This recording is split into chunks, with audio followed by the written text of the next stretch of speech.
Shalom, jemaat yang dikasih Tuhan, apa kabar? Tanpa terasa kita sudah memasuki bulan Mei, bulan yang kelima di tahun 2021. Saya yakin percaya setiap jemaat Tuhan ada di dalam pemeliharaannya. Kita akan segera masuk di dalam ibadah persekutuan jalan lurus. Untuk itu jemaat Tuhan saya undang bangkit berdiri, kita akan bersama-sama menaikkan doa pembukaan. Saya akan menyampaikan dan memimpin di dalam bahasa Ibrani dan jemaat Tuhan dapat mengikutinya.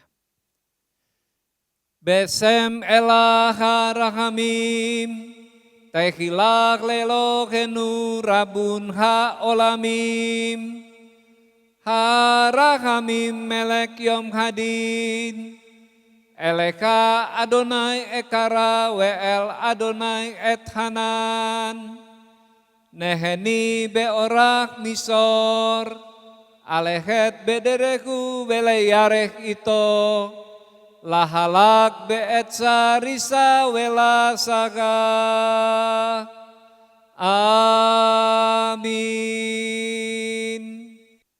Demikian artinya, dengan nama Allah yang Maha Pengasih, segala puji bagi Allah penguasa alam semesta, yang pengasih Raja Hari Pengadilan. Kepadamu ya Tuhan aku berseru, dan kepada Tuhanku aku memohon. Pimpinlah kami ke jalan yang lurus, yaitu hidup menurut jalan yang ditunjukkannya dengan takwa kepadanya. Bukan menurut nasihat orang fasik dan bukan orang yang menyimpang. Amin. Jemaat yang dikasih Tuhan, tiba saatnya kita menaikkan puji-pujian yang terindah bagi Tuhan. Mari kita berikan yang terbaik bagi Tuhan.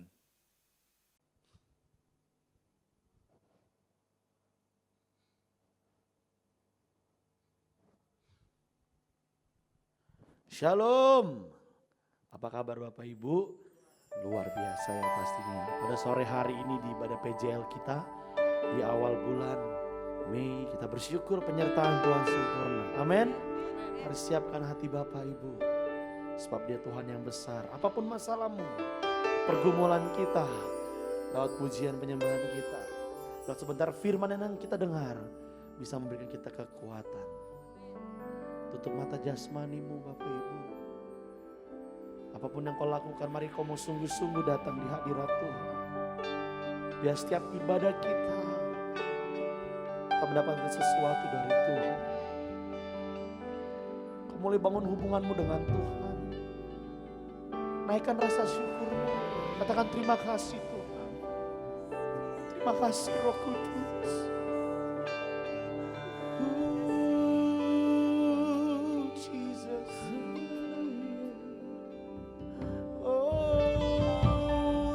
Hallelujah.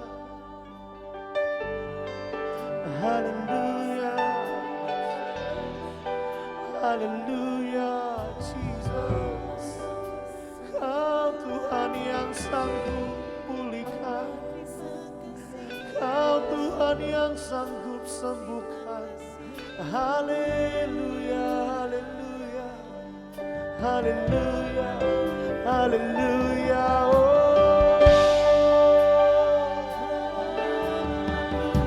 Tiada sia Dia besar. Yesus namanya, penasihat ajaib, Bapa yang kekal. Glory, besar Allahku, besar Allahku. Oh, hallelujah. Jesus, Jesus, Jesus. Ini kami Tuhan, jemaat Diaspora City Center. Kami bawa setiap hidup kami di ibadah sore hari ini. Haleluya, haleluya.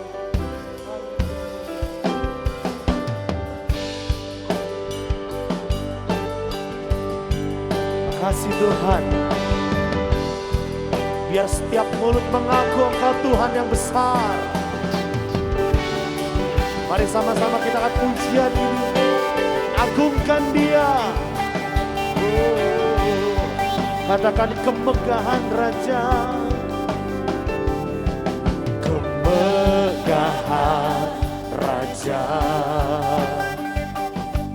dalam kemuliaan, bumi pun berserak, bumi pun berserak. Dia datang, kegelapan pun, umatnya bersujud, mendengar suaranya. Besar, besar Allahku, nyanyikan.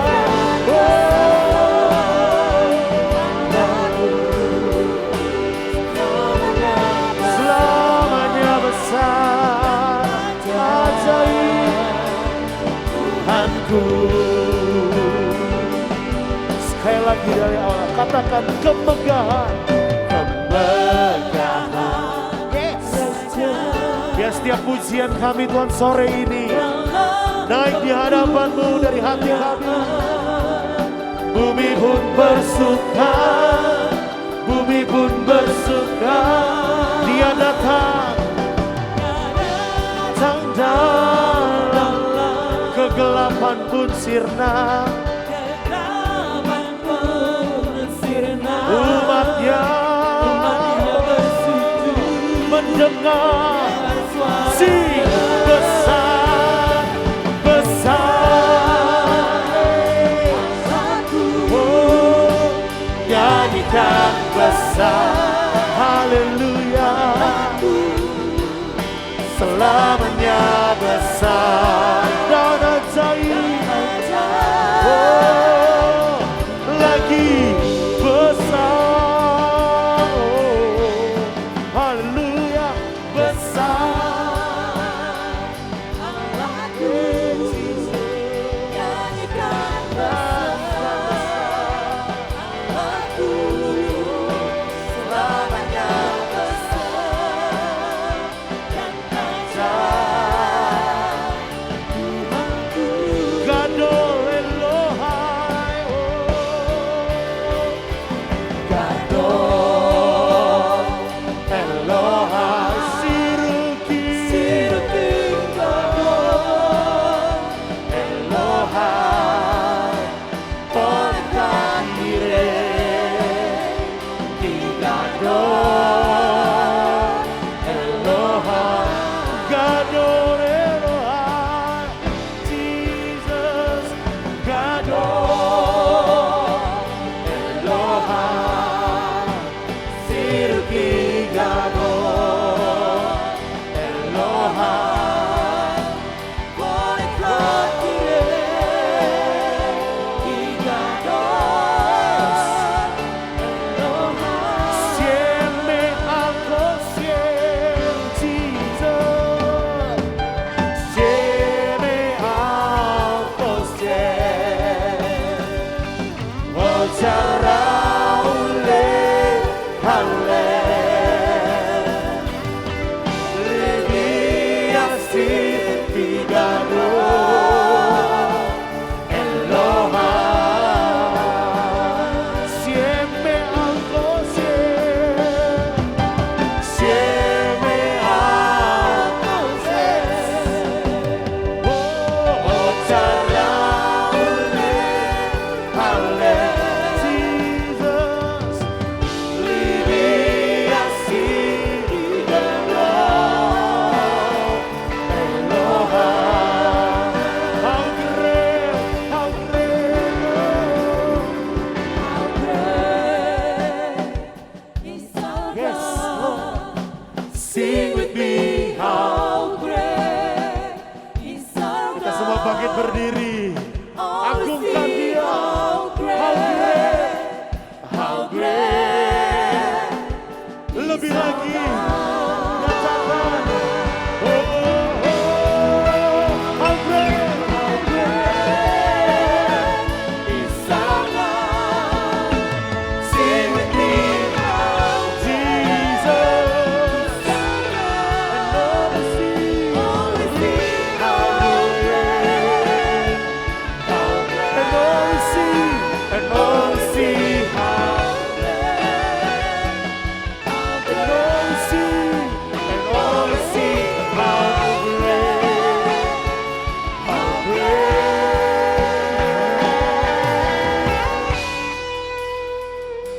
Tahu gak? Berikan tepuk tangan meriah. Dia besar, dia ajaib. Namanya Yesus yang layak dipuji dan dimuliakan. Kami siap bersorak melompat bagi Tuhan. Setiap kita yang siap memuji Tuhan, sama-sama kita katakan amin. Haleluya. Saudara percaya Tuhan sumber kuat kita, amin. Sebab dia Allah sumber kekuatan kita. Dia yang besar, tidak ada tertandingi, hanya Tuhan Yesus. Allah sumber. Mari jemaat Tuhan dengan iman kita. Sama-sama ya, bisa kaum wanita dulu menyanyi. Allah sumber. Mari kaum wanita. Kuatku, Allah sumber. Kuatku, Allah sumber. Dan di rumah kaum wanita, Kuatku, dari remaja, orang tua, angkat pujian dengan imanmu. Allah sumber. Benar Tuhan, dia sumber kuatku. Allah sumber. Kuatku, Allah sumber. Dia sumber kuat. Kuatku dan bagianku selamat. Kaum pria jangan mau kalah ya, dengan iman kita. Allah sumber kuatku. Allah sumber kuatku. Allah sumber kuatku dan bagianku selamanya. Selamanya. Haleluya.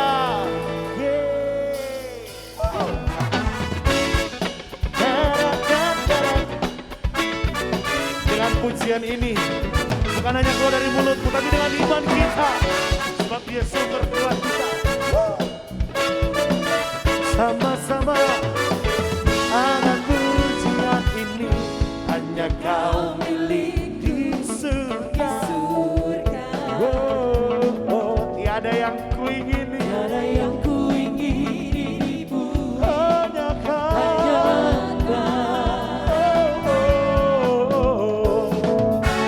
Tak kuandalkan kekuatanku, sebab ada satu kepastian. Amin. namun yang pasti Apa? kau tetap selamanya. Allah sumber. Kuatku, Amin. Allah sumber. Kuatku. Allah sumber. Jesus. Kuatku dan bagianku Selamanya.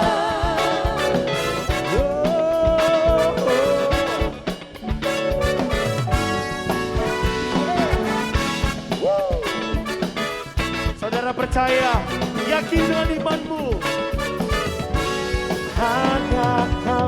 Hanya kau milik di surga. tiada yang kuinginimu. Dari hatimu ya, nyatakan. Sebab kita tidak bisa andalkan kekuatan kita. Tak Andalkan kekuatanku, kekuatanku, namun yang pasti. namun yang pasti Siap melompat bagi Tuhan. Mari. Boleh melompat. Allah sumber. Kuatku. Allah sumber. Kuatku, Allah sumber. Kuatku dan bagianku selamanya. Allah sumber. Tepuk tangan di atas kepala. Kuatku, Allah sumber. Ini menjadi ekspresi kami Tuhan. Memuji Engkau. Engkau sumber kuat kami. Kuatku dan bagianku selamanya. Sama-sama. Allah sumber. Kuatku. Allah sumber. Kuatku. Allah sumber. Terima kasih Tuhan. Kuatku dan bagianku Selamanya. Sekali lagi. Selamanya.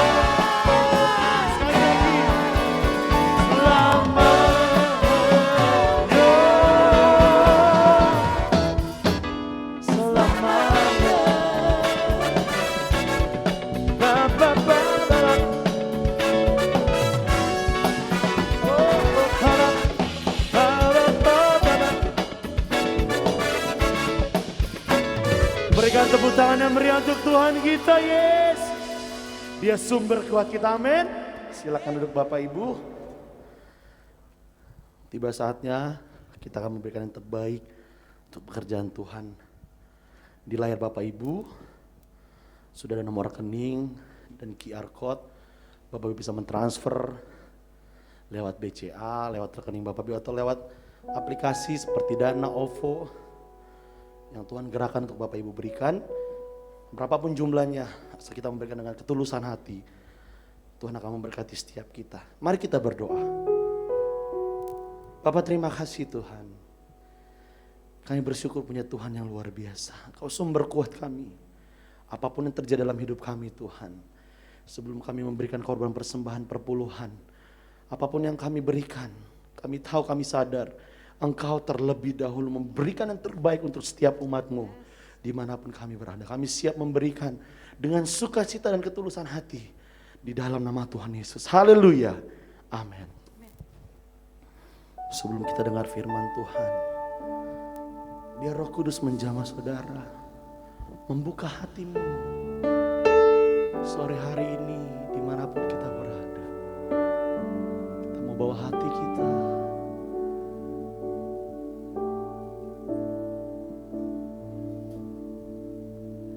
Roh Kudus hadir di sini.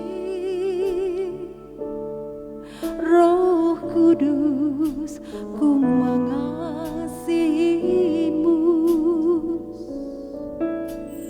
Kau lembut, kau manis, kaulah penghiburku, penolongku, diutus Bapakku.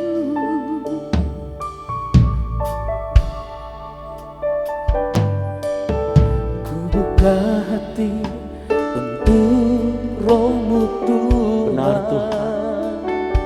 Mari jemaat Tuhan. Ku buka hati, kita membuka hati menyembah-Mu Yesus. Thank you Jesus.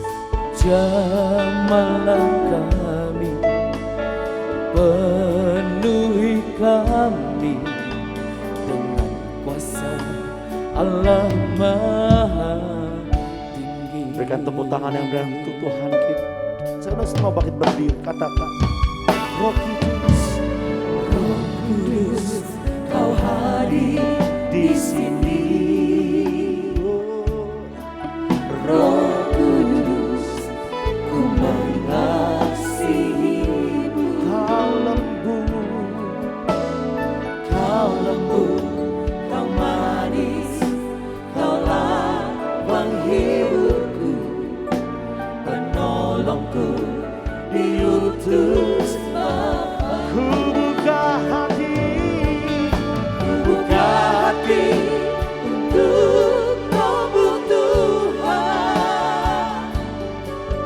Ku buka hati menyembah-Mu Yesus. jamahlah kami, Jamahlah kami, penuhi kami dengan kuasa Allah lagi. Maha. Ku buka hati, Ku buka hati untuk Roh-Mu Tuhan.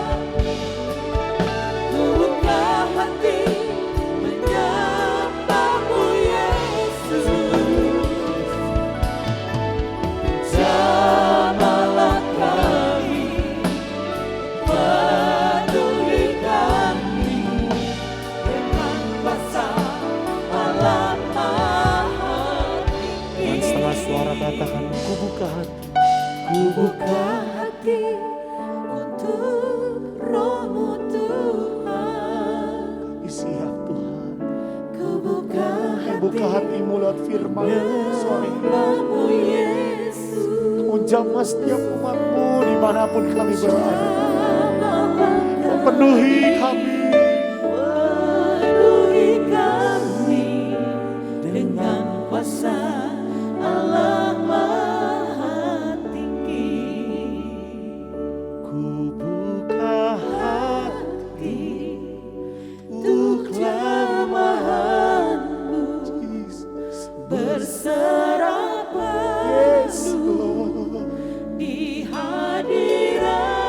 ambil alih setiap hidup kami. ambil alih seluruh hidupku. Nyatakan, Di jangan malu di hadapan Tuhan. Nyatakan dari hatimu. menyembahmu, Buka hati. ku buka hati untuk jamahanmu, berserah I surrender, Jesus. di hadirat. Kau ambil alih. Kau ambil alih seluruh hidupku. Di altarmu. Lagi katakan.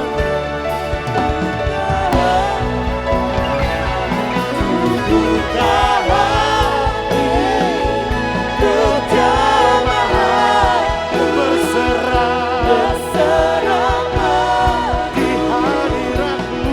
hadirat. Dia ambil alih Kau ambil alih seluruh hidup di altarmu. Oh, sekali lagi, ku buka hati, ku buka hati. untuk jamahanmu, berserah Di hadiratmu.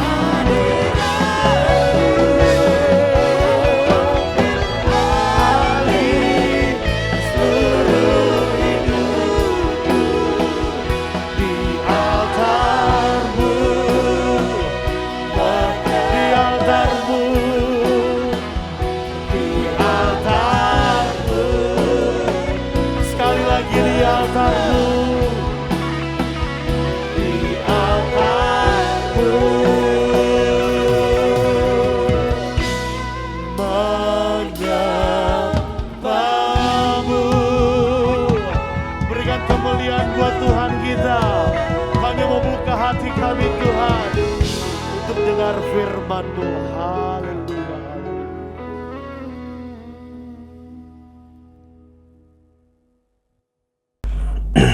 Shalom jemaat terkasih dimanapun berada, senang sekali bisa berjumpa lagi dalam khotbah minggu ini. Saya bersyukur, saya percaya kasih karunia Tuhan dan penyertaan Tuhan senantiasa ada dalam hidup kita. Seperti yang pernah saya sampaikan bahwa khotbah kali ini masih berhubungan dengan khotbah yang sebelumnya.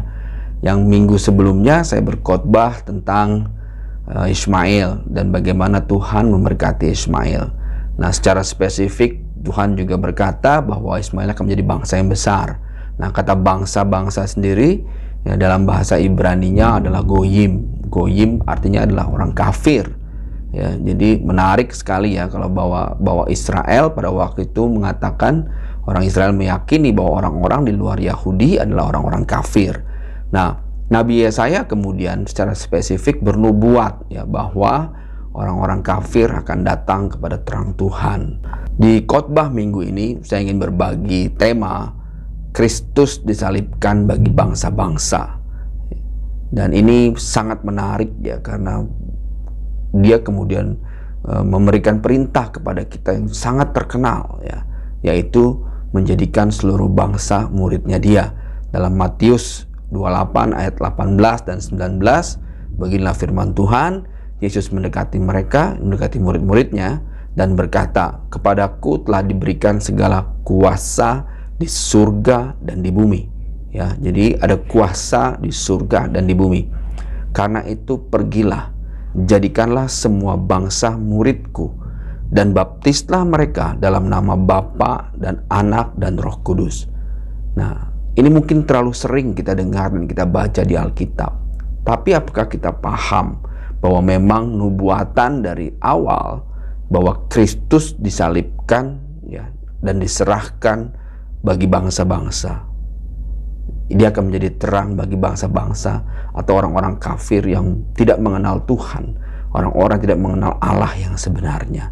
Nah, kalau kita lihat ya, kita flashback sedikit waktu Yesus kecil ya, dia diserahkan dan dibawa oleh orang tuanya ya, di bait Allah untuk diserahkan. seperti tradisi orang-orang Ibrani di masa itu, bahwa anak-anak kecil itu diserahkan di bait Allah untuk mendapatkan pengajaran, ya, untuk belajar sevruta, ya, untuk belajar dengan rabi-rabi di sana sejak kecil. Mereka akan mendapatkan pendidikan dasar, ya, pengajaran tentang hukum-hukum dan pengajaran-pengajaran dari kitab-kitab para nabi, ya. Kalau kita baca di Lukas 2 ayat 25 sampai 32, ya, adalah di Yerusalem seorang bernama Simeon. Jadi ada orang yang bernama Simeon yang luar biasa, dia diurapi oleh Roh Kudus, ya.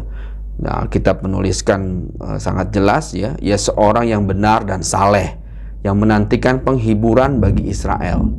Roh Kudus ada di atasnya, dan kepadanya telah dinyatakan oleh Roh Kudus bahwa ia tidak akan mati sebelum ia melihat Mesias, yaitu dia yang diurapi Tuhan. Jadi Simeon tidak akan mati sebelum dia melihat Mesias datang.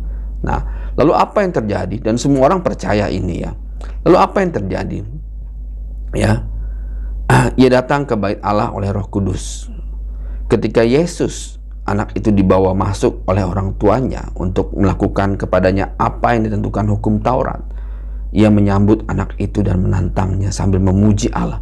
Jadi ketika Simeon melihat Yesus datang, Yesus kecil, ya, yang masih kecil datang, ya, diserahkan oleh orang tuanya di bait Allah untuk belajar, ya, dia kemudian bersuka cita. Simeon bersuka cita, dan dia mulai menantang anak itu, ya, menggendongnya sambil memuji Allah, ya. Katanya, sekarang Tuhan, biarkanlah hambamu ini pergi dalam damai sejahtera, ya, sesuai dengan firman-Mu, katanya.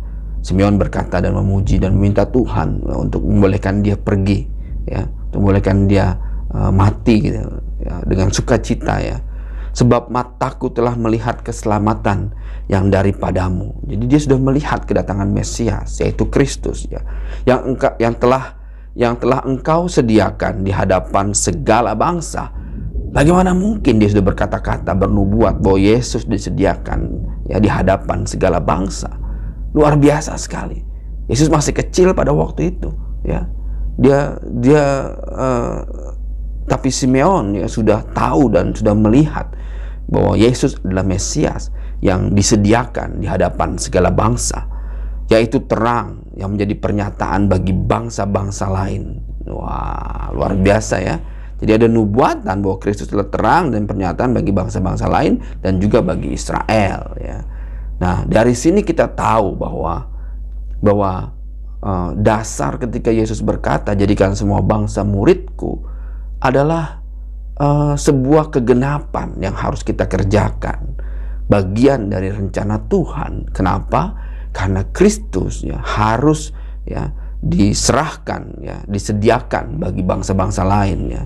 Nah, hal yang sama yang Yesus kemudian konfirmasi, yang dia sampaikan kepada murid-muridnya, itu di Matius 20 ayat 18 sampai 19, ketika Yesus, ya, bernubuat tentang dirinya yang akan ditangkap dan diserahkan kepada bangsa-bangsa. Beginilah firman Tuhan, sekarang kita pergi ke Yerusalem, dan anak manusia akan diserahkan kepada imam-imam kepala dan ahli-ahli Taurat, dan mereka akan menjatuhi dia hukuman mati, dan mereka akan menyerahkan dia kepada bangsa-bangsa yang tidak mengenal Allah, supaya ia diolok-olok, disesah, dan disalibkan, dan pada hari ketiga ia akan dibangkitkan. Menarik sekali, ya. Dia spesifik sekali mengatakan pada bangsa-bangsa, padahal kita tahu yang memaku dia di kayu salib hanya orang Romawi, ya. Tapi konteksnya pada waktu itu dia bernubuat tentang dirinya, bahwa dia mati diserahkan untuk bangsa-bangsa, tidak hanya untuk Israel, tapi untuk semua bangsa-bangsa, ya. Ini sebuah konfirmasi yang cukup hebat, saya katakan, ya. Kenapa? Karena sebelumnya juga sudah disampaikan, ya, dalam Yesaya 42 ayat 6 sampai 7. Ini adalah kegenapan dari apa yang Nabi Yesaya sampaikan, bahwa Yesus Kristus, Isa Al-Masih, adalah terang bagi bangsa-bangsa. Beginilah firman Tuhan, aku ini Tuhan telah memanggil engkau untuk maksud penyelamatan, telah memegang tanganmu. Aku telah membentuk engkau dan memberi engkau menjadi perjanjian bagi manusia.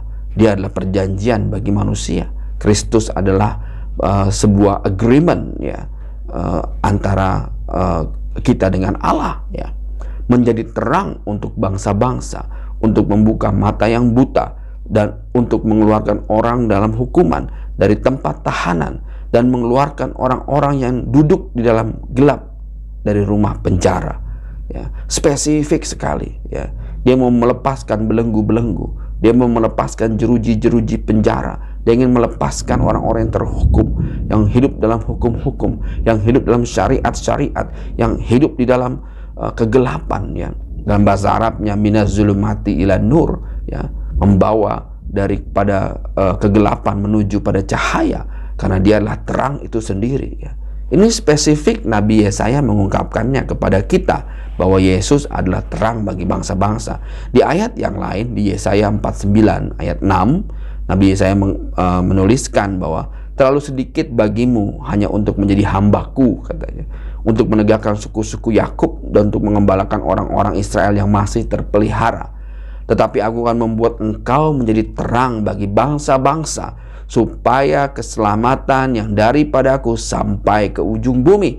Keselamatan dari Yahweh, ya, Yahweh Hosea. Begitulah nama asli dari Kristus, nama asli dari Yesus, Yehoshua, Yahweh Hosea, ya.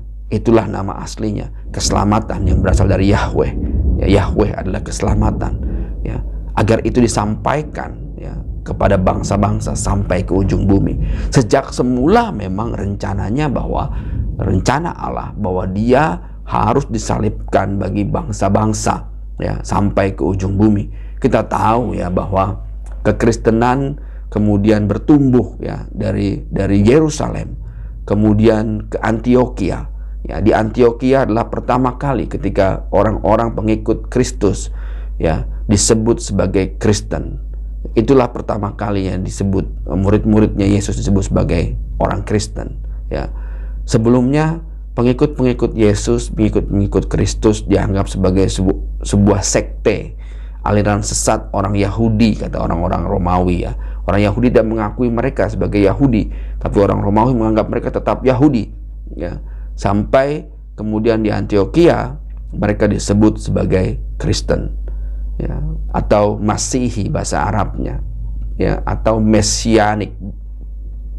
Karena dulunya mereka adalah aslinya orang-orang Yahudi, tapi mereka percaya kepada Yesus, ya, bahwa Yesus adalah Mesias, ya, yang dijanjikan oleh Allah, ya. Jadi kemudian mereka menyebut murid-muridnya Yesus sebagai Mesianik, ya, atau Masihi, atau Al-Masihi, atau Kristen, ya.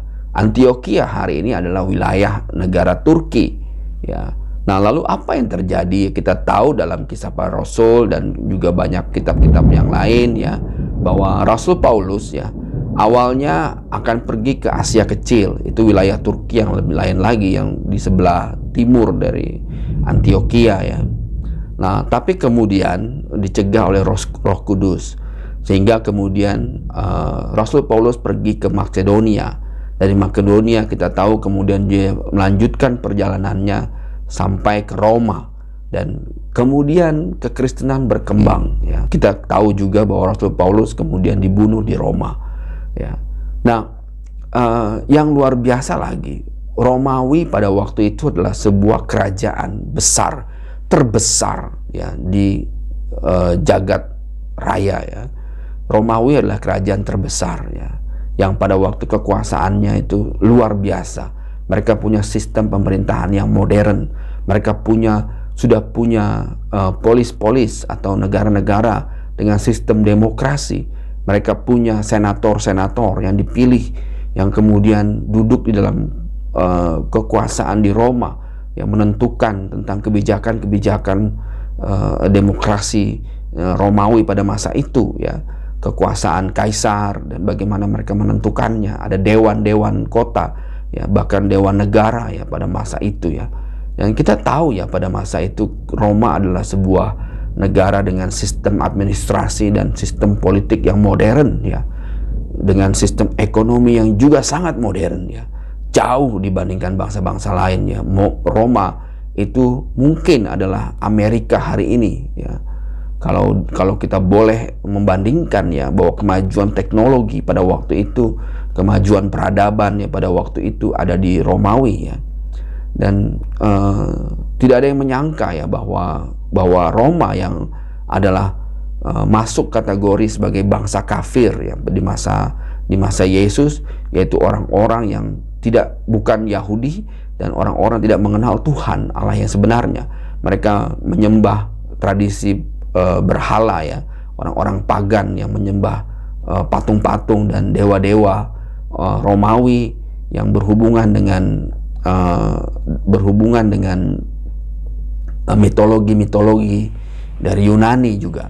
Nah, kita tahu Roma waktu itu sangat tidak mungkin untuk ditaklukkan ya dengan peperangan ya. Roma sangat tidak mungkin ditaklukkan dengan senjata ya, tidak mungkin ya. Lalu apa yang membuat kekristenan bisa diterima ya? Nah, bagaimana Paulus memuridkan bangsa-bangsa ya, bahwa Kristus sudah disalibkan bagi bangsa-bangsa. Paulus sadar betul. Oleh karena itulah kemudian dia mulai menginjili orang-orang sampai ke Romawi ya. 300 tahun setelah Paulus mati, setelah Kristus mati ya, Kekaisaran Romawi resmi mengadopsi dan menerima kekristenan sebagai agama resmi mereka ya. Hampir 90% orang-orang Romawi dan kekuasaan Romawi pada waktu itu menganut ajaran Kristen ya. Sesuatu yang rasanya tidak mungkin ya. Kekristenan di masa para rasul ya tidak pernah menaklukkan sebuah negara dengan kekuasaan, dengan kekerasan, dengan senjata, dengan peperangan. Kekristenan sampai ke Roma tanpa kekerasan. Kekristenan diadopsi orang-orang Romawi ya dengan penginjilan yang betul-betul dengan penuh kasih dan penerimaan mereka luar biasa. Ya, kekristenan tidak bertumbuh, tidak menaklukkan Roma dengan perang, dengan senjata ya. Rasul Paulus lah yang kemudian membawa itu ke dalam kerajaan Romawi sampai 300 tahun setelah kematiannya. Kemudian Romawi resmi mengadopsi Kristen sebagai agama resmi mereka.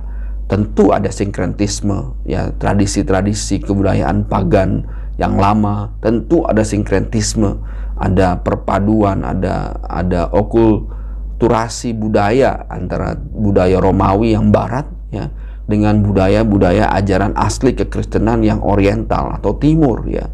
Kita harus tahu bahwa tradisi-tradisi kekristenan adalah tradisi-tradisi Timur Tengah, tradisi Yahudi ya, yang oriental ya, sangat berbeda dengan tradisi-tradisi Romawi yang barat ya. Nah, lalu apa lagi yang terjadi dari sana ya? Nah, kekristenan bertumbuh di Eropa, menyebar ya sampai ke seluruh Eropa, kemudian menerima kekristenan. Bangsa-bangsa, orang-orang Celtic yang tidak pernah mengenal Tuhan itu mulai, orang-orang Jerman mulai menerima ya, orang-orang Skandinavia, Viking ya, mulai menerima kekristenan dan mengadopsi kekristenan dalam tradisi mereka ya. Kekristenan bertumbuh di Eropa. Nah, dalam perkembangannya kemudian apa yang terjadi ya? Terjadi setelah berapa ribu tahun kemudian ya, sebuah perubahan besar terjadi di dalam kekristenan di barat ya, terutama waktu Martin Luther melakukan sebuah protes ya di gereja di Wittenberg ya. Dia menggugat ya, memakukan tesisnya dia dan gugatannya dia terhadap tradisi-tradisi Romawi, kekristenan Romawi yang dianggapnya tidak alkitabiah ya. Dan itu memicu sebuah perubahan besar di Eropa Barat ya. Jadi sebuah reformasi telah terjadi pada masa itu dan Luther menggagas itu. Muncul kemudian pengajaran-pengajaran yang mencoba mengembalikan lagi ke dalam tradisi kekristenan ya, yang selama ribuan tahun bersinkretisme dengan tradisi Romawi yang pagan ya. Nah, kekristenan kemudian menyebar lagi ke Eropa Barat ya, muncul Calvin di Belanda dan juga di Prancis ya. Kalau muncul juga Wesley, gerakan di Eropa, lalu muncul Anglikan di Inggris ya, lalu muncul Methodist juga dan muncul juga Anabaptis dan gereja baptis ya. Semuanya bertumbuh ya. Reformasi yang dicanangkan Luther itu menstimulus banyak perubahan ya. Kita mungkin pernah dengar ya filsuf-filsuf ya besar ya yang berkontribusi terhadap sistem kenegaraan ya, dan juga berkontribusi terhadap banyak hal dalam hal ihwal kehidupan kita ya. Kalau kita dengar mungkin Thomas Aquinas ya, seorang filsuf Kristen ya, yang memberikan kontribusi terhadap pemikiran yang kebebasan individu ya, yang tidak bisa diintervensi oleh negara ya. Itu gambaran tentang bagaimana pengajaran dan nilai-nilai kekristenan bertumbuh di Eropa. Lalu kita mungkin pernah mendengar nama filsuf di Prancis J.J. Rousseau ya, Jean-Jacques Rousseau, seorang filsuf Kristen yang menulis sebuah buku yang fenomenal, Du Contrat Social, yang menginspirasi revolusi Prancis dan munculnya demokrasi di Eropa ya. J.J. Rousseau menginspirasi banyak hal ya, dan sampai dia adalah seorang Calvinis ya, seorang Kristen Calvin yang sangat taat ya di masa itu ya. Dan kekristenan kemudian berkembang lagi, dan ketika munculnya lagi revolusi industri di Eropa, terutama di Inggris, ditemukannya mesin uap ya, itu mendorong lagi kebebasan berpikir yang baru ya, yang pondasinya diletakkan oleh Luther ya. Bagaimana kekristenan memuridkan bangsa-bangsa, orang-orang Celtic, orang-orang Viking yang pagan, yang menyembah berhala, yang nggak kenal Tuhan ya, orang-orang Germanik yang tadinya sangat barbar ya, itu kemudian menjadi bangsa yang beradab ya, karena kekristenan meletakkan pondasi yang begitu dahsyat di Eropa ya. Memang prosesnya berat dan menyakitkan ya, karena ada konflik yang juga muncul ya, ada benturan kepentingan antara negara ya dan kekuasaan politik ya. Nah, lalu kemudian kekristenan menyebar ya, ketika ditemukannya benua baru Amerika ya, orang-orang dari gereja baptis mulai menyeberang ke sana dan membentuk koloni-koloni di Amerika. Kelompok-kelompok dari Metodis juga menyeberang ke sana, juga Calvinis menyeberang ke Amerika, dan banyak kelompok lain juga ya, mereka menyeberang dan membangun sebuah pondasi baru ya. Universitas-universitas terkenal seperti Harvard dan Princeton ya, itu universitas tua yang dibangun dari pondasi-pondasi kekristenan ya. Mereka mengadopsi nilai-nilai kekristenan dari pondasi awal ketika mereka sadar bahwa firman ya harus disampaikan ya, dan firman hikmat manusia itu semua berasal pondasinya dari firman Tuhan. Dan science and technology itulah hikmat dan pengetahuan yang Tuhan berikan kepada kita. Bertumbuhlah di Amerika sebuah negara yang dibangun dari pondasi kekristenan yang sangat kuat. That's how we disciple nations, you know. Through the history, melalui sejarah kita bisa belajar bahwa kekristenan bertumbuh ya, bahwa kita punya beban ya, punya beban untuk apa? Kita punya beban untuk memuridkan bangsa-bangsa ya. How we disciple nations, bagaimana kita memuridkan bangsa. Ini sebuah pekerjaan yang tidak mudah, pekerjaan yang berat ya. Tapi Tuhan pakai cacing Yakub ini ya untuk memuridkan bangsa. Tidak ada yang mungkin, tidak ada yang tidak mungkin bagi Tuhan, tidak ada yang tidak mungkin. Ya, semua mungkin bagi Tuhan ya. Tapi kita harus kembali lagi bahwa Kristus, Mesias, Al-Masih yang disalibkan itu sejak semula ya, dia disalibkan bagi bangsa-bangsa. Sejak semula dia disalibkan ya, dia diserahkan kepada bangsa-bangsa yang tidak mengenal Tuhan, dan itu adalah kita ya. Kita menjadi bagian dari pohon zaitun ya. Kita menjadi cabang yang dicangkokkan di pohon zaitun yang penuh getah ya, mendapatkan janji keselamatan ya dari Allah ya, melalui Kristus ya. Jadi sejak semula memang Yesus sudah dinubuatkan untuk bangsa-bangsa, dan dia adalah terang bagi dunia ya. Dalam Yohanes 8 ayat 12 Yesus berkata ya, akulah terang dunia.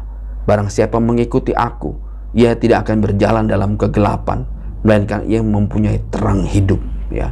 Kristus yang disalibkan itulah yang harus kita bicarakan, yang harus kita sampaikan, bahwa dia adalah terang bagi kita, ya. Dan nubuatan ini adalah kegenapan dari apa yang Nabi Yesaya sampaikan dalam Yesaya 60 ayat 1 sampai 3. Bangkitlah menjadi teranglah. Kalau Kristus adalah terang kita, berarti dia sudah datang dan kita harus bangkit dan menjadi terang. Sebab terangmu datang dan kemuliaan Tuhan terbit atasmu. Sebab sesungguhnya kegelapan menutupi bumi dan kekelaman menutupi bangsa-bangsa, tapi terang Tuhan terbit atasmu dan kemuliaannya nyata atasmu. Bangsa-bangsa, saya ulangi lagi, bangsa-bangsa berduyun-duyun datang kepada terangmu, dan raja-raja kepada cahaya yang terbit bagimu. Saya balik lagi bertanya, how we disciple nations? Bagaimana kita memuridkan bangsa-bangsa? Muridkan 1-2 orang aja susah, ya. Ini menarik, ya, karena apa yang dinubuatkan Yesus tentang bangsa-bangsa, ya. Bagaimana kita bisa memuridkan sebuah bangsa, ya. Sebuah pekerjaan yang mustahil, tidak mungkin kita kerjakan. 1-2 orang aja berat sekali, tapi perintahnya adalah memuridkan bangsa-bangsa, ya. Ada sebuah pekerjaan besar yang kita semua harus jadi ambil bagian, harus ikut dalam pekerjaan ini. Atau Tuhan mungkin akan pakai batu untuk memberitakan firman-Nya. Tuhan tidak butuh kita, tapi maukah kita menjadi bagian dari pekerjaan Tuhan? Ya, sebuah tantangan besar, ya. Kalau ketika Nabi Yesaya mengatakan raja-raja, ya, siapa yang pernah menginjili raja-raja? Siapakah di antara kita yang pernah mengabarkan ini kepada raja-raja, kepada presiden-presiden, ya, kepada menteri-menteri? Siapa? Kita punya tanggung jawab, ya. Kalau kita paham, ya, waktu Yesus berkata kepada Petrus, di atasmu aku akan membangun eklesiaku. Kata yang dia pakai adalah eklesia. Eklesia di masa itu adalah sebuah lembaga sekuler, bukan lembaga rohani. Dia bisa pakai istilah sinagog, dia tidak memakainya. Sinagog lebih representatif buat menggambarkan sebuah hubungan yang rohani dengan tradisi Yahudi, ya.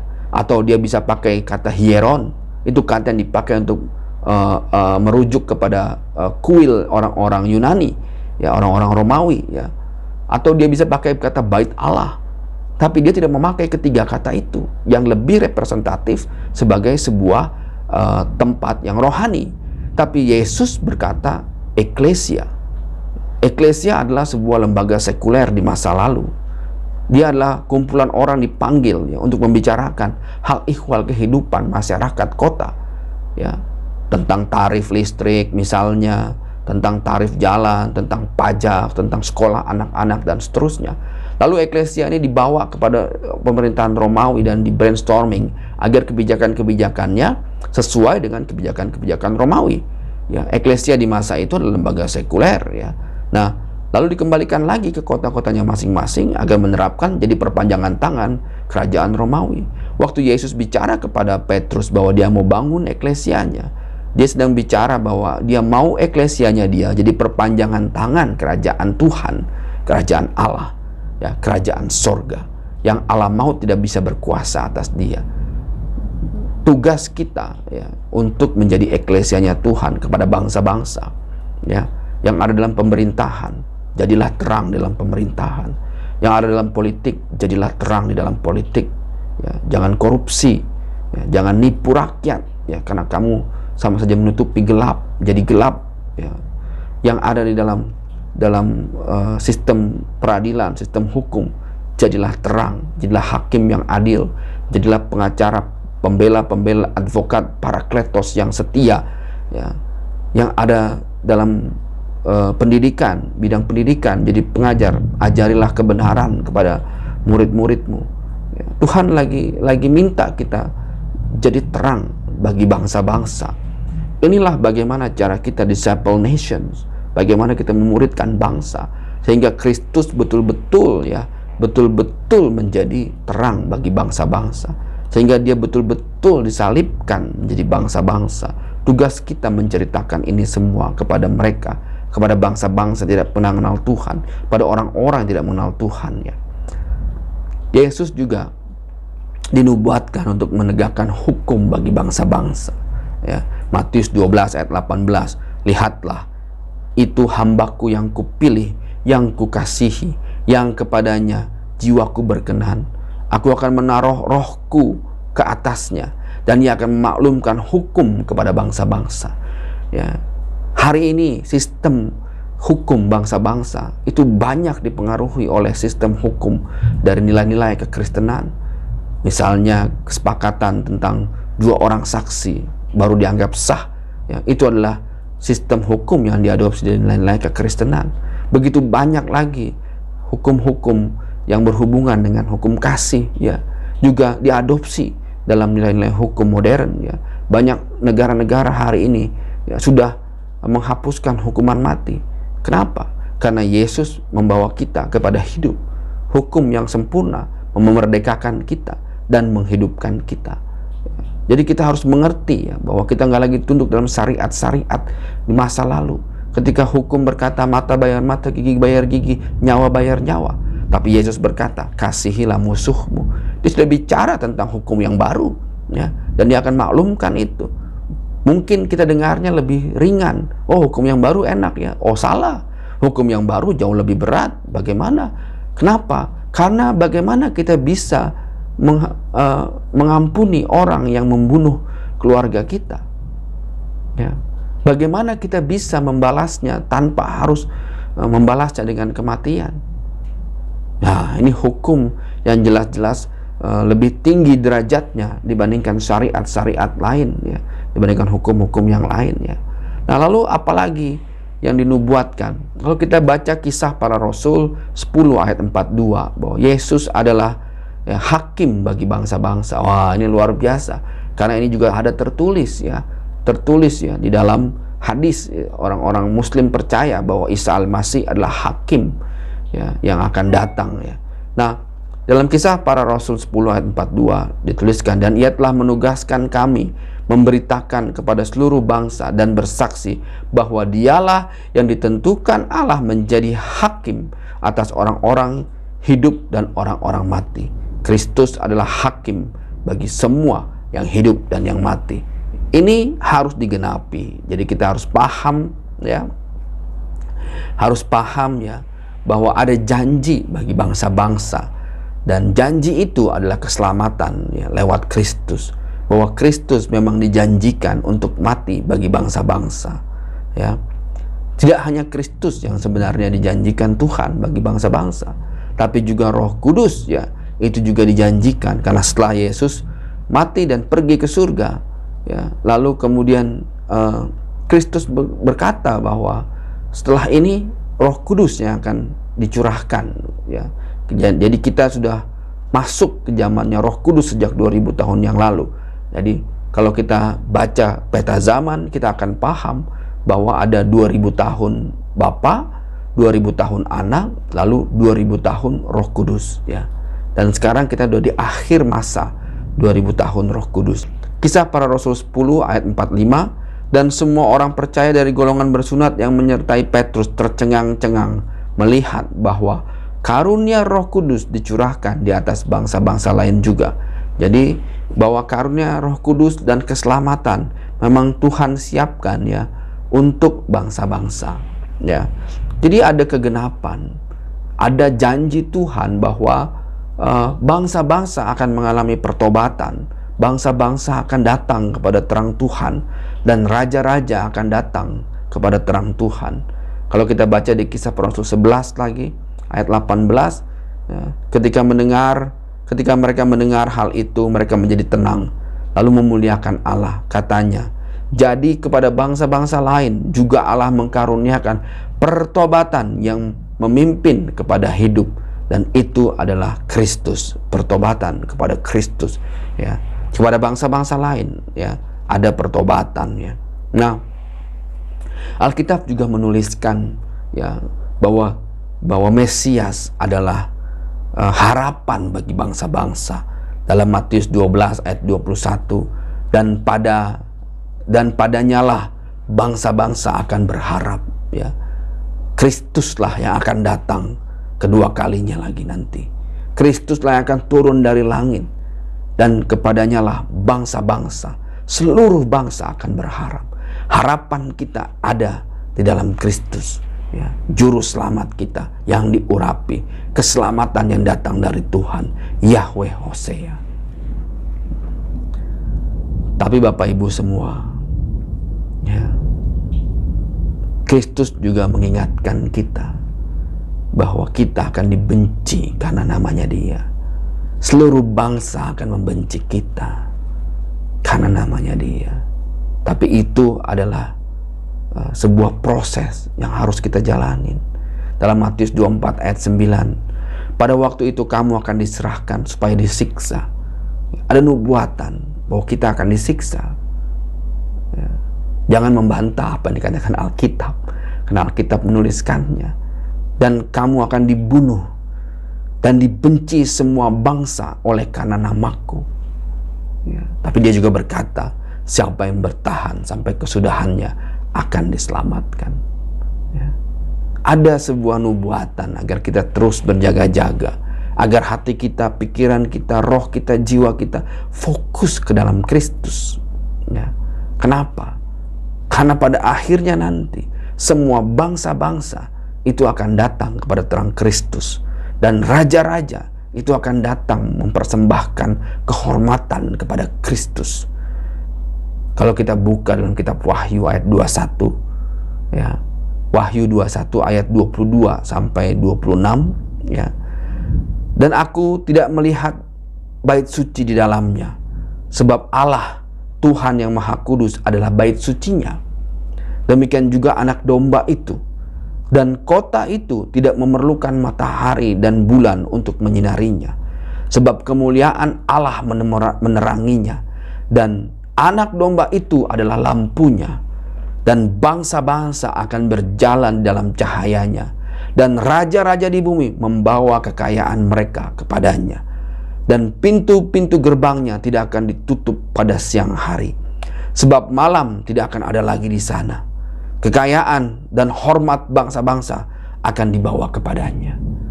Ada janji Tuhan, ada sukacita bahwa kekayaan dan kehormatan bangsa-bangsa semua akan dibawa kepada Kristus nanti di akhir zaman nanti. Ya, percayalah, ya, bahwa teguhkan iman kita, meskipun aniaya akan datang, meskipun kita dibunuh, ya, meskipun kita akan dicaci maki, dihujat, ya, karena nama Kristus. Tapi ada upah besar bagi kita, yaitu bangsa-bangsa akan berjalan dalam terang Kristus, ya. Dan Kristus sendiri akan menjadi lampu, ya, yang menjadi terang bagi seluruh dunia, bagi seluruh bangsa-bangsa, ya. Penting, ya, untuk kita paham, ya. Karena inilah yang harus kita bicarakan, ya. Kristuslah yang telah disalibkan bagi bangsa-bangsa. Dialah yang harus kita sampaikan, ya. Dan Injil kerajaan sorga ini harus disampaikan sampai ke ujung bumi, lalu kembali lagi ke Yerusalem, barulah datang kesudahannya. Saya mau berdoa, ya, agar kita selalu senantiasa terfokus, ya. Saya berharap agar kita semua tetap berfokus kepada Kristus, ya, bahwa Dia yang telah disalibkan bagi bangsa-bangsa, dan kita akan memberitakannya agar semua orang bisa diselamatkan, agar bangsa-bangsa bisa diselamatkan, agar raja-raja datang kepada terangnya Dia.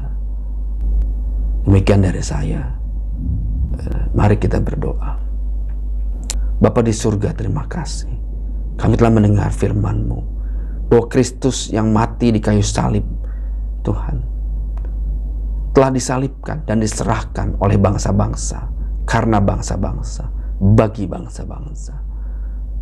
Kami mau, Tuhan, menjadi alat-Mu untuk mengabarkan tentang kematiannya Dia kepada bangsa-bangsa, Tuhan. Agar kami bisa memuridkan bangsa-bangsa, Tuhan. Agar kami Engkau pakai, Tuhan, untuk memberitakan kabar baik, Injil keselamatan ini kepada bangsa-bangsa, termasuk bangsa kami, Tuhan. Kami percaya, Tuhan, bahwa raja-raja akan datang kepada terang Kristus, Tuhan. Pakai kami, Tuhan, untuk mengabarkan firman ini kepada raja-raja, Tuhan, kepada semua raja di muka bumi ini, Tuhan, kepada bangsa-bangsa yang ada di muka bumi ini, Tuhan, agar mendengar berita keselamatan yang dari Engkau, Tuhan. Hineni, Lord, inilah kami, Tuhan. Kami mau Engkau pakai kami, Tuhan. Kami berserah Tuhan. Kami mau belajar Tuhan, untuk tunduk Tuhan, untuk bisa setia Tuhan, untuk pergi mengabarkan firman-Mu kepada bangsa-bangsa Tuhan. Biarlah firman-Mu tinggal dalam pikiran kami, dalam hati kami, dalam jiwa kami Tuhan. Biar Engkau senantiasa hadir dalam hidup kami Tuhan. Kami berdoa dan mengucap syukur dalam nama-Mu yang Maha Kudus, Beshem Yeshua. Haleluya Tuhan. Amin. Terima kasih. Tuhan Yesus memberkati kita semua. Shalom. Haleluya, puji Tuhan. Saya percaya jemaat yang dikasih Tuhan semua diberkati lewat pemberitaan firman Tuhan yang sudah disampaikan oleh Bapak Pendeta Arif Mirjaya. Atas pelayanan daripada Bapak Pendeta Arif, kami mengucapkan terima kasih. Tuhan memberkati, Tuhan memberikan hikmat, urapannya yang selalu baru buat hambanya ini. Tuhan memberkati. Jemaat yang dikasih Tuhan, tiba saatnya kita untuk menerima perjamuan kudus. Bagi Bapak Ibu Saudara yang sudah mempersiapkan diri dan menyiapkan roti dan anggur di rumah masing-masing, bisa mengikuti perjamuan kudus ini. Dan kita mau mempersiapkan hati dan pikiran kita menaikkan sebuah pujian, salibnya, salibnya.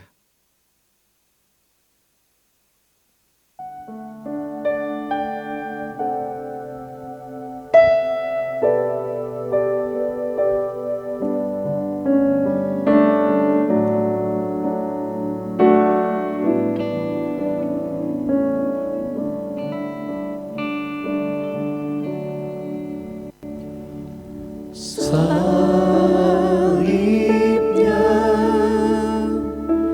salibnya,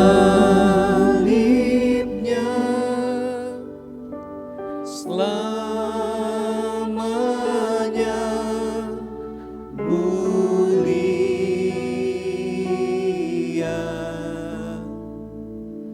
Dosaku dihapuskan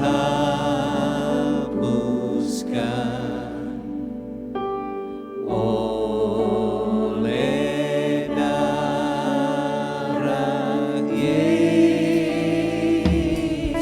Salibnya, Salibnya,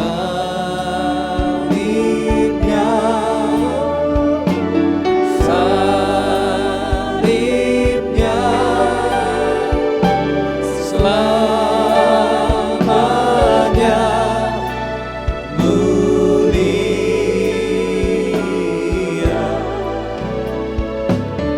Dosaku dihapuskan oleh darah Yesus.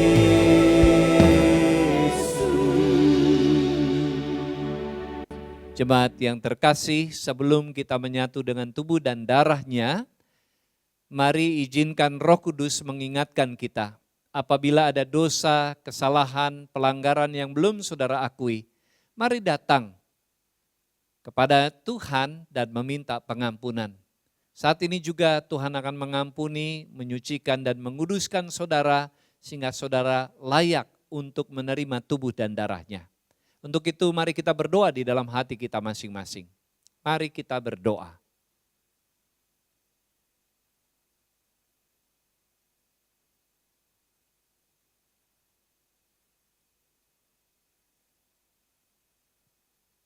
Amin. Mari kita angkat roti di tangan kanan kita dan dengarkan firman Tuhan. Lavete fakete tutomu estin tu soma tu iper imon klomenon isa fesin amartion.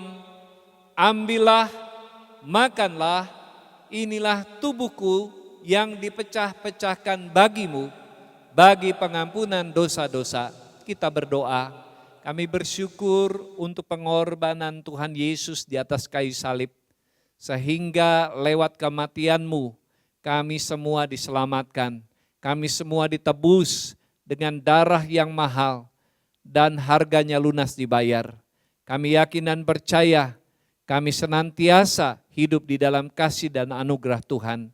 Dengan iman yang seperti itu, kami mau memakannya di dalam nama Tuhan Yesus. Amin. Mari kita memakannya.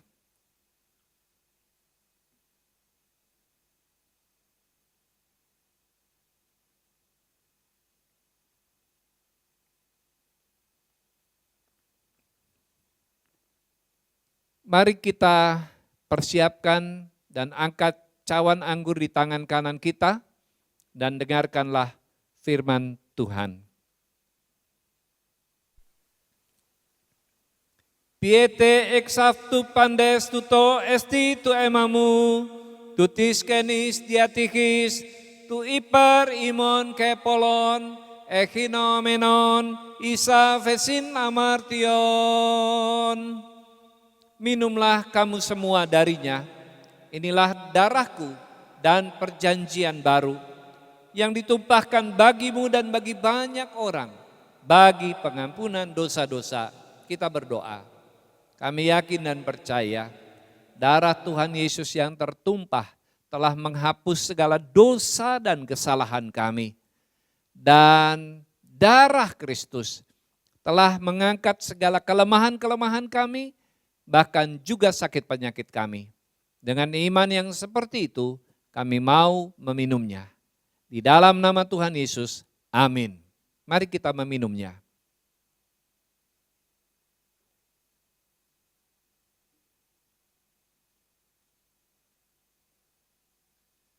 Jemaat yang dikasihi Tuhan, mari masing-masing kita mengucap syukur kepada Tuhan di dalam doa.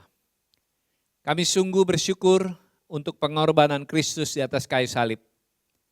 Karena lewat kematian-Mu lah kami diselamatkan.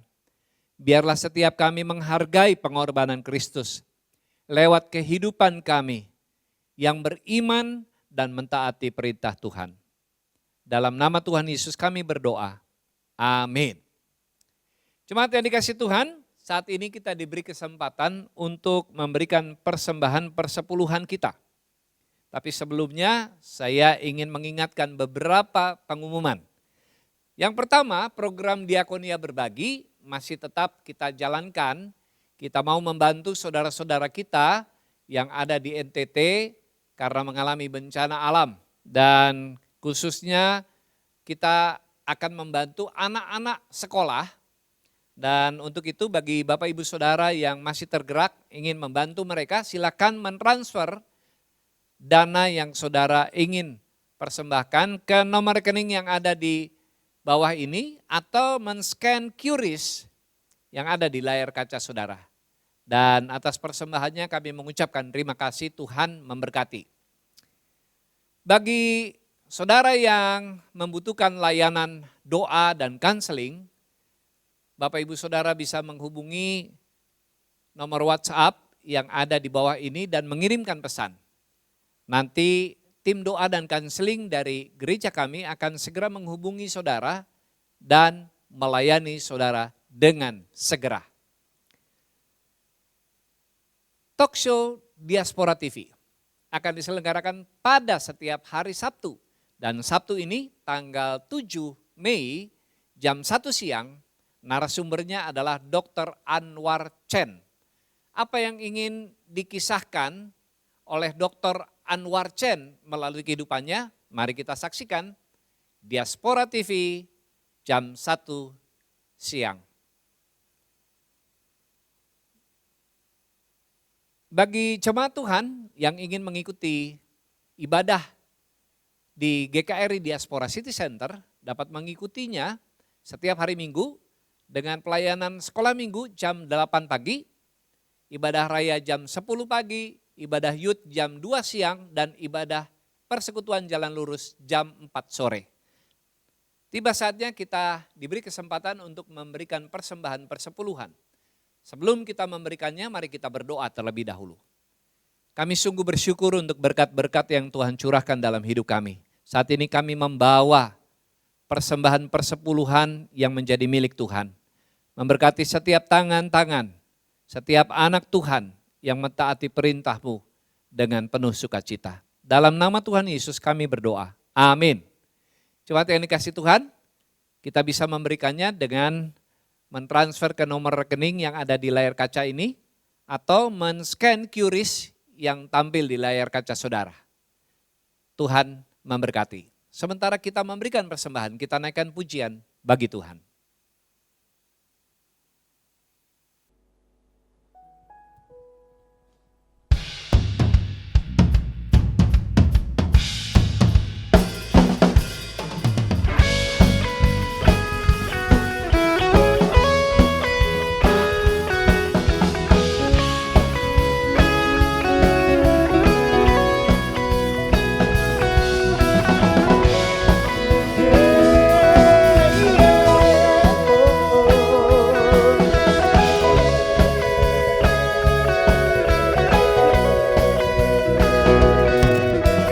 Kau batu karang yang teguh, kota benteng dan perisaiku, yang menang kalahkan, sebab dia penyelamat yang bangkit. penyelamat yang bangkit demi. Haleluya, oh oh.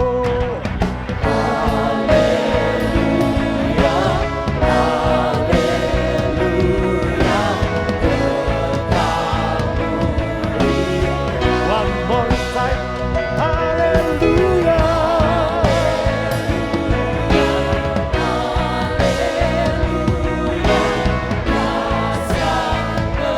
Kuasa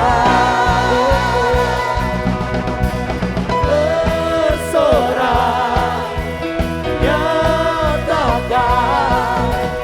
Yesus kaulah Tuhan, kau Raja. Bersorak, masyurkan Yesus kaulah Tuhan, Juru Bersorak, bersorak, nyatakan Yesus kaulah Tuhan, kau Raja pemenang. Bersorak, masyurkan. masyurkan Yesus kaulah Tuhan, Juru Agung dan perkasa, agung dan perkasa, megah dan berjaya.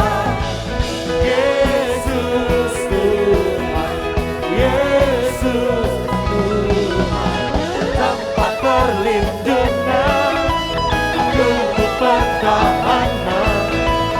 Yesus Tuhan, Yesus Tuhan.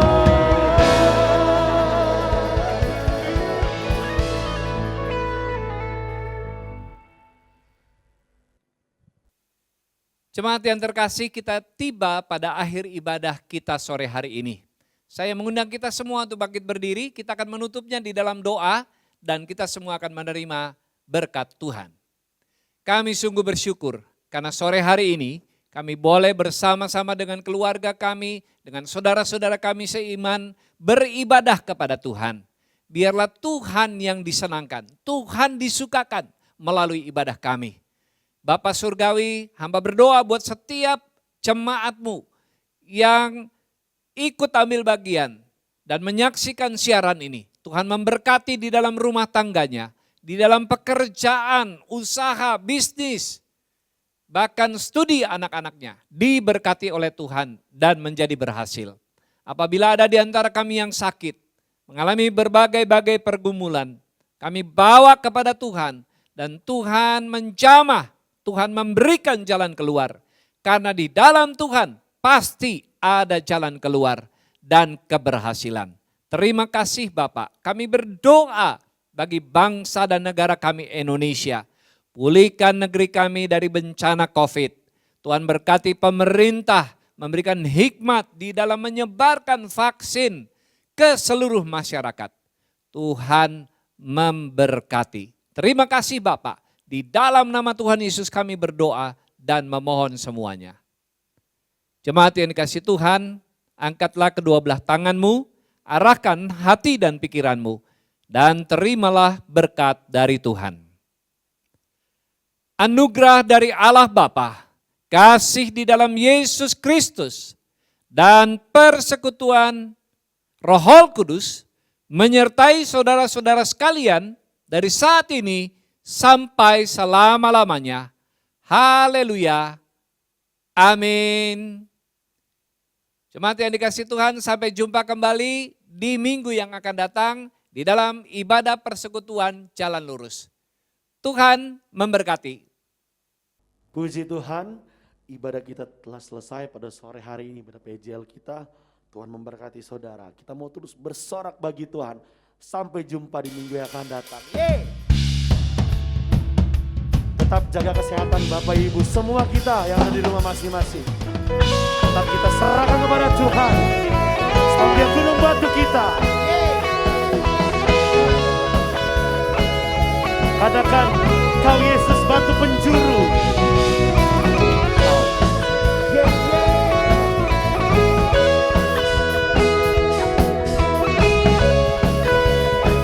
Kau Yesus batu penjuru. Kau Yesus batu penjuru.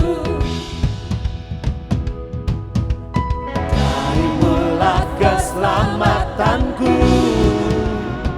Yang menang, Yang menang kalahkan maut. yes Lord, penyelamat.